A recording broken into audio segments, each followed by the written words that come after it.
Hi Water Signs, Cancer, Pisces, at Scorpio. Welcome po sa ating channel. At ito ay inyong Daily Gabay Tarot Reading for May 17, 2024. Please be reminded po kung nakaresonate kayo, comment down. Kung hindi kayo nakaresonate, ibigay niyo po sa iba kasi channel reading po ito.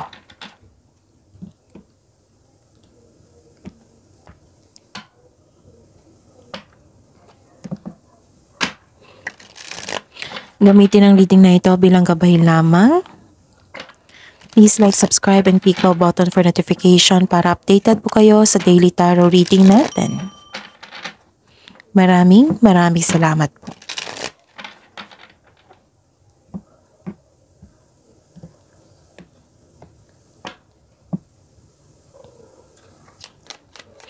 Spirits Guide, hingin po kami ng 3 cards po, mga ganap para po kay Cancer, Pisces, and Scorpio ngayong May 17, 2024.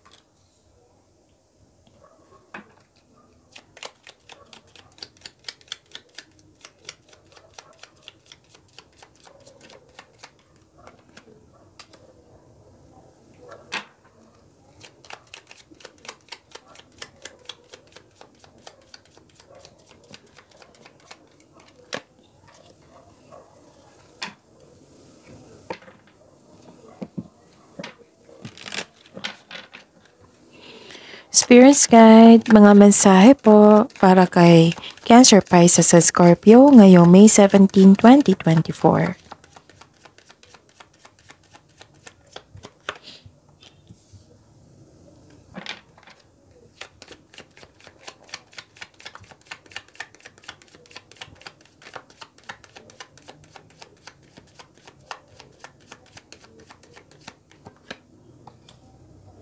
Okay, Cancer, Pisces, and Scorpio.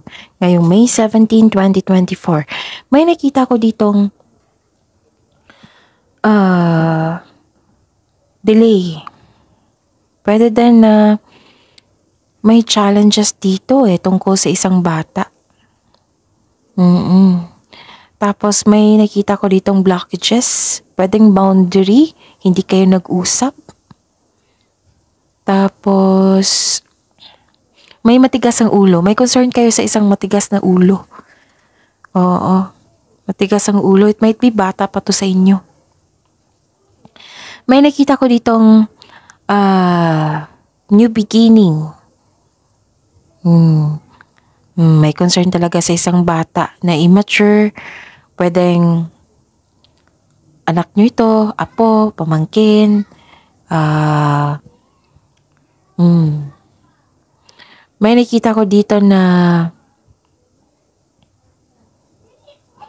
yung na-hired kayo sa isang trabaho na kahit walang experience. Tapos parang may tinuturuan kayo na isang bata na parang wala pa siyang experience. Pero ayaw niyang matuto. Tapos may nakita ko dito na may masamang intensyon or mapaninindang. Nagkaroon ng pandaraya or tuso, nagkaroon ng rivalry o competition, at may concern sa third party situation na nagkaroon ng lies, trouble, malaking distraction, seduction, and danger. Pwedeng kayo ito, pwedeng partner nyo, pwedeng kasamahan nyo dyan, nakausap nyo ngayon. May nakita ko dito, believe in yourself. Believe in yourself and believe in your dreams. Ito yung mensahe para sa inyo. And take step towards positive changes. Itong challenges na ito, magkakaroon ng positive changes. Okay? Spirits Guide, ano po ang energy ni Cancer, Pisces, and Scorpio? And the clarification po.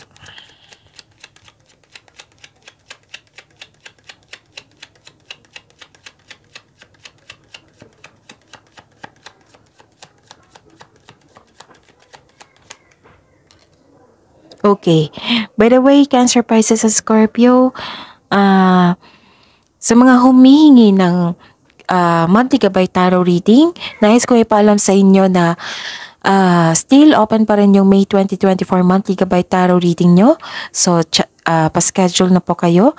At sa mga bago dito na gusto magpa-personal reading, ito po yung video nyo at may nakasulat dyan na May 17 para kay Cancer, Pisces, sa Scorpio. Sa baba pa niyan, may nakapost na link. I-click nyo po yan para maka-message po kayo sa akin for inquiry and for booking. Maraming salamat po.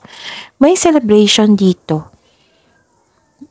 May nakita kong celebration, special event, tagumpay, pwede.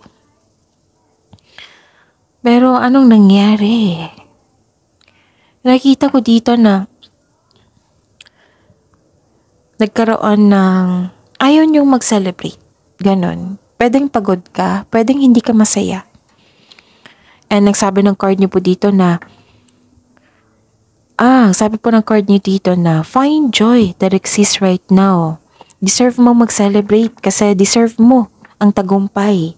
Celebrate yourself kahit konti lang po.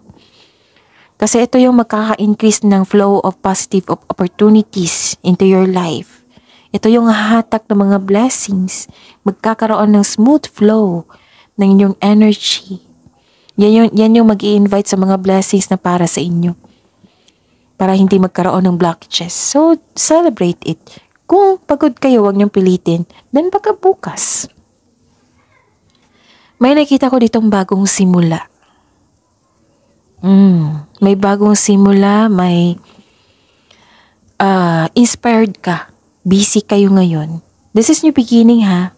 And this is a clarification of your cards here. And may nakita ko dito na action, maraming action dito. So, busy kayo. May bagong simulain, pagsasapalaran, pagpaplano, posibleng may sanggol na darating, or may bisita kayong bata, pwede din buntis. Pwedeng pagbabago to ha. Ito, yung message dito. Take steps toward positive change. Itong challenges na ito, kung ma-overcome nyo yan, magkakaroon ng positive change. Yes, okay? Ito ay maaring may project kayo na gustong gawin, pwedeng travel, pwedeng kakapasok lang ng relasyon, basta bagong simula. Pwede na nagbagong simula sa inyong negosyo. And this card asks you to stay open sa mga signs na bigay ni universe and take action kung dumating na when they appear. So yun ha, may chances kayo maglakbay dito, mag-abroad. Bagong simula po ito. So meaning hindi po ito plano. Meaning bagong simula, nagkaroon na ng aksyon. Okay? Ito na kasi ang oras eh. Go signal po ito na kumilos ka na, isagawa mo na yung matagal mo na plano. Excited ka dito, nakikita ko. Yun ha, take steps towards move forward kasi magkakaroon ng positive changes and believe in your dreams ha.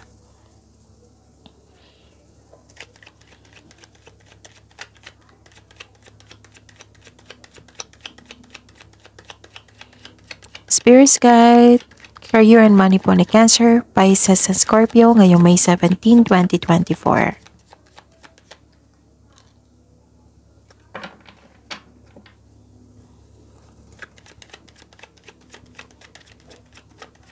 And the clarification po. May nakita talaga akong bata dito na ayaw makinig. Pero actually no, kung magkakaroon ng disiplina dito, magkakaroon ng positive changes.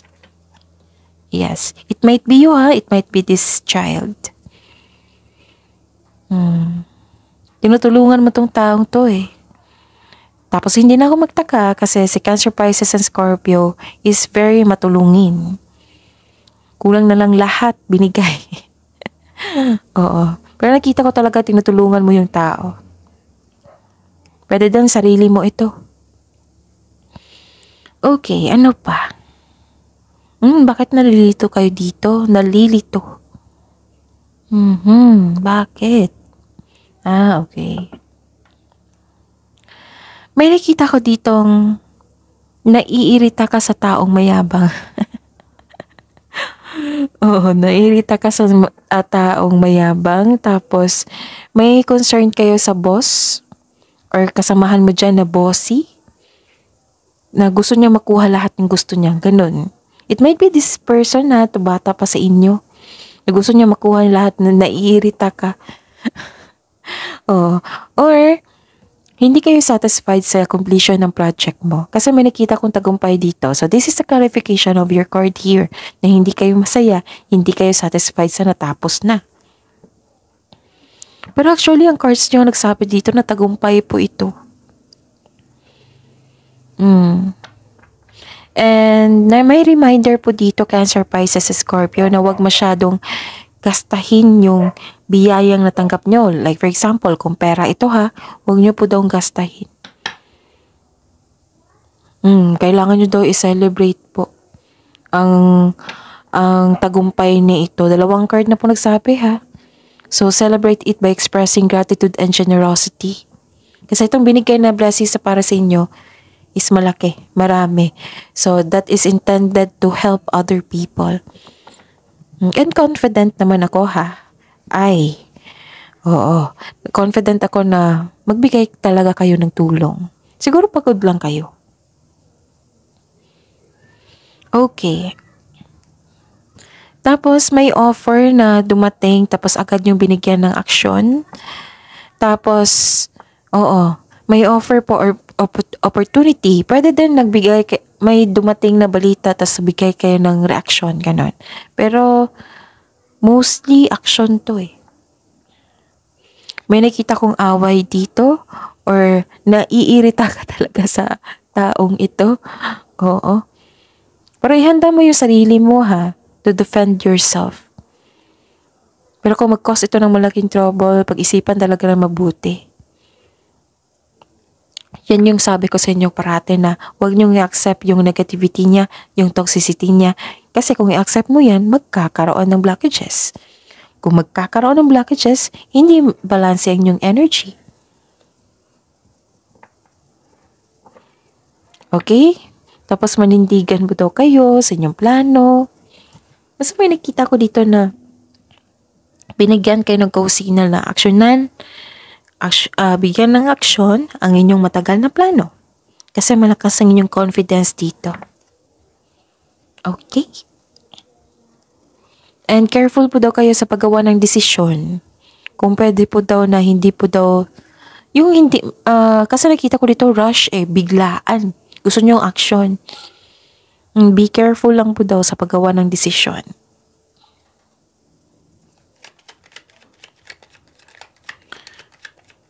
Spirit's guide.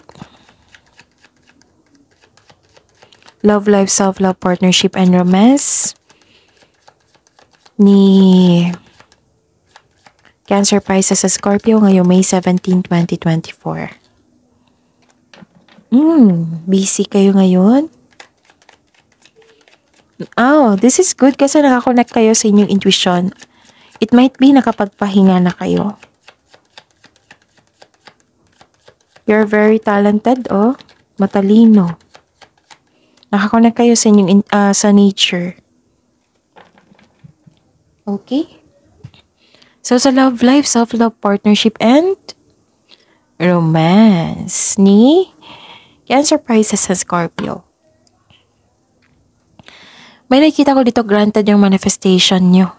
May parating po na blessings or dumating na. This is to remind you, na share your blessings kung may sobra po. And you are divinely guided.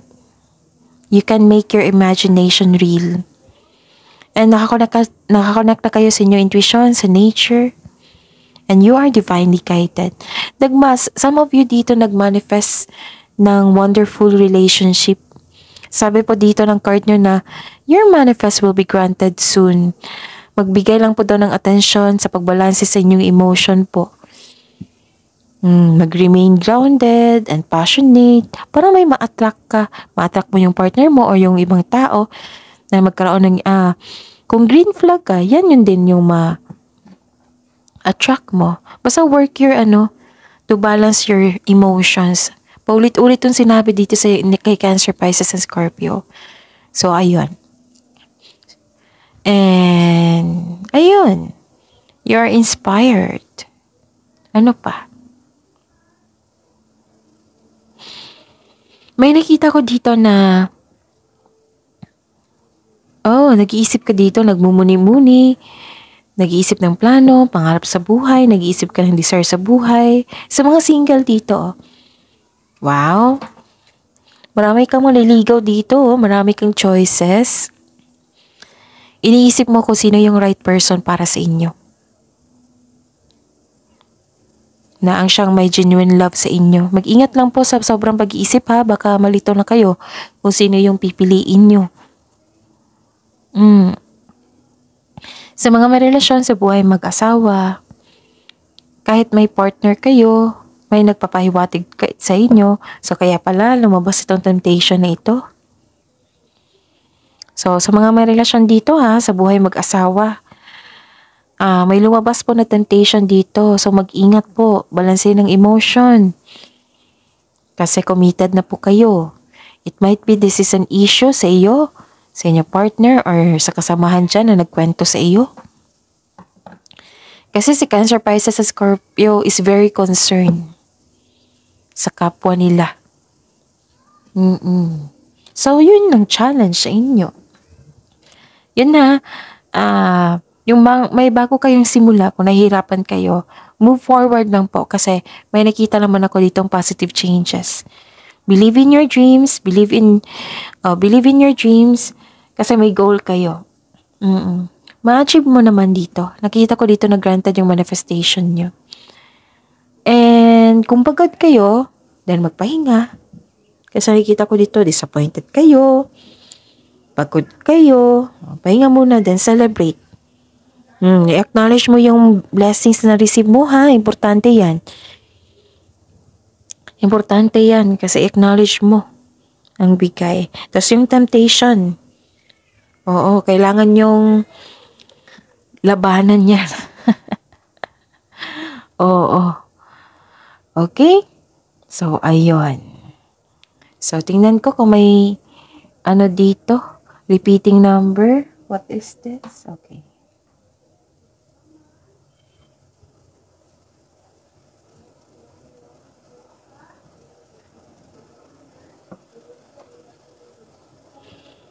I think may Okay, meron. 7-7. Meron pa. So, give me time muna. Cancer, Pisces, sa Scorpio. I think 7-7 po. Actually, para sa lahat to eh. Kasi parati itong lumalabas sa inyo, 7-7. So, this is, kung may nakita kayo sa panaginip, dyan sa paligid nyo, angel number 77 is a very spiritual number that symbolizes growth, wisdom, and spiritual awakening po. And sabi po ng guardian angels nyo po na nasa right path po daw kayo and kailangan nyo mag-connect po daw sa intuition. So, nag-connect naman kayo sa intuition dito. Trust your intuition also. Kung sa mga marelasyon dito, may mensahe po sa inyo na a time of peace, prosperity, and happiness between you and your partner. Pwede din sa close friend mo, sa miyembro ng pamilya. Kung sa love life ito, naghahanap ka ng katotohanan, bakit naman? Okay? Ano pa? Ano pa ang mensahe? Ang alam ko may mensahe pa naman baka nakalimutan ko.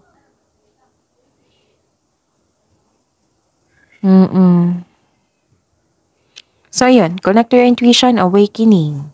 Okay? This is awakening po. That is your reading po for today, May 17, 2024. Please like, subscribe, and click the button for notification para updated po kayo sa daily tarot reading natin. Maraming salamat po.